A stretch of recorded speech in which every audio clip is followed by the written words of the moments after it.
Hey guys, today we're going to be going over mixing and compressing tom-toms. Now this is very important, guys. The reason I say this is because toms, aside from other drums, other than the snare I would say, toms have the most overtones. And the reason is because not only are the heads different plies, the bottom one is usually a thinner ply than the top one. So that means when the drummer hits the top of the tom, the bottom ply is going to give you higher overtones. So those are very important to see and to focus on as well. So here we go. As you can hear, there's a bottom overtone there that actually kind of sounds kind of sloppy as well, right? So let's use a parametric EQ. Let's go with our favorite 7-band, the EQ 3. And the first thing I would do is bring up that batter. We want that transient to cut through. Perfect. Want to get rid of that junk that we were talking about earlier, right? Let's do that. Not too much. We don't want to kill the drum as well. See?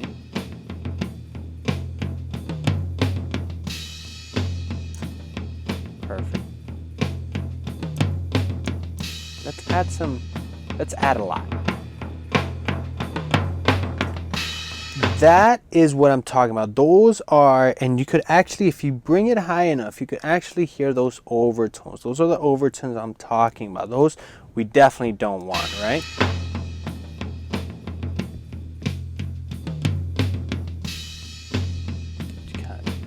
Here, let's thin out the EQ.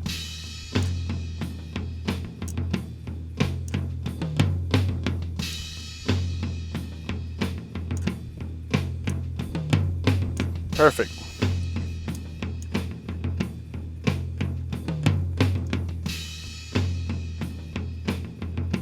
It's perfect. Now, the high tom sounds great. I don't have any complaints on it. The only thing I would say is I would want to bring out the higher frequencies on them. So what I would do is kind of add some glossiness to it, right?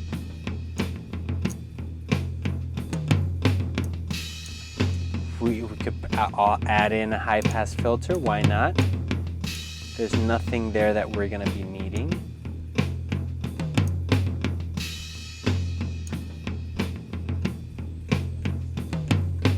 Perfect. Now let's do before and after. Before.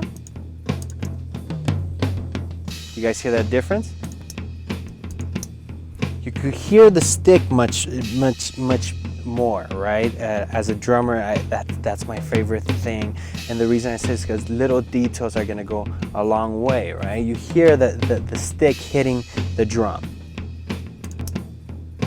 Here, you don't as much. Perfect.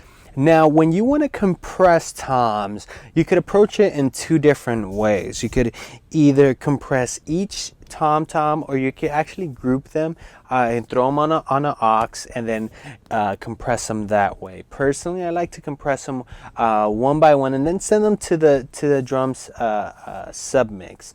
That way, you know, the submix kind of lose it all together. And the reason I wanna compress each one is because I might want to do some different things. The way I'm gonna pan the toms, I might, who knows, you know, I might want to make sure that it comes in and it sticks through the mix. I might want to do something with the reverb, things like that. So let's bring up a compressor.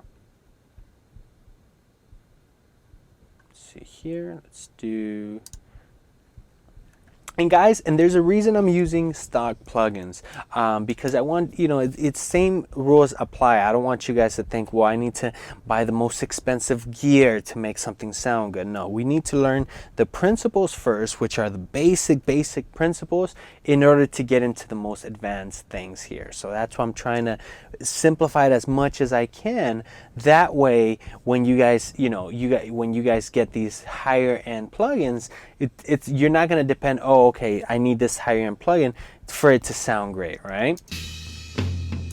Bring in the threshold. Beautiful. Let's do a fast release. It's a tom. We don't want to hold on to it that much. Right? Attack. Let's leave it at 3.5 milliseconds. Perfect. Now for the big, for the second tom.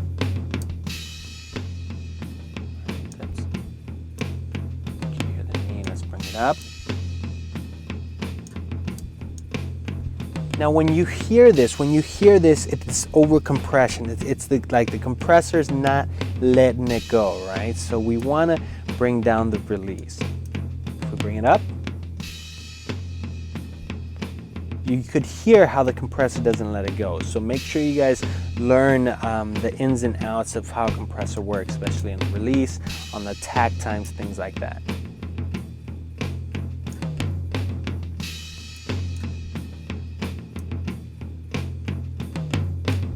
Before.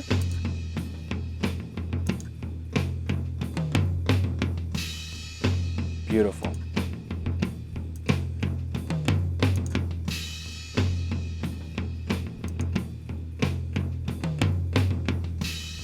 Even for the first tom, guys, you guys could hear how it kind of, with the compression, it kind of sticks both of them together. And then it's just about leveling it out.